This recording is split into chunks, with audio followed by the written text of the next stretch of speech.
এই ভিডিওর মাধ্যমে লক্ষ, লক্ষ মানুষের উপকার হবে আমি জানি। একদমই নন প্রমোশনাল একটা ভিডিও। আমি মিনক্সিডিলই বলেছি কিন্তু কোন কোম্পানির নাম এখানে বলিনি যে কোন কোম্পানির প্রোডাক্ট আপনি কিনবেন, কি করবেন সেটা একেবারেই আপনার ব্যক্তিগত বিষয়। এটা আমার আগে আর পরের ছবি আল্টিমেটলি। হ্যাঁ, এটা আমি দেখিয়ে দিয়েছি। এখনকার প্রোগ্রেস আমি আমার ভিডিওর মধ্যে দেখাবো। এখন আরো বেটার আলহামদুলিল্লাহ। এবং অনেকেই মনে করেছে আমি বিজ্ঞাপন করার জন্য এটা করছি।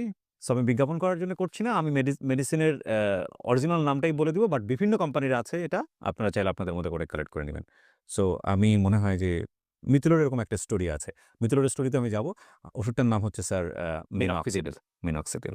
রাইট। তো আমি যে গল্পটা আপনাকে বললাম এটা কি মানে সায়েন্টিফিক্যালি হয়েছে নাকি বিজ্ঞাপনে যে দেখায় যে মানে ১ ফোঁটা দেওয়ার সঙ্গে, সঙ্গে বিশাল লম্বা হয়ে গেল চুল। অ্যাকচুয়ালি এই ধরনের এভিডেন্স আমরা আমরা যা বলছি এভিডেন্স বেসড মানে প্রমাণিত রিসার্চ করে প্রমাণিত that's what we are talking. আর ওই যে তেলের ভিতরে যে স্যার এত কিছু ওই যে বিভিন্ন শিকড়, আদা-টাদা সবকিছু মিক্স করে দেয়। আচারের মতো একটা স্মেল হয়ে যায়। এইগুলার কোনো এভিডেন্স নাই।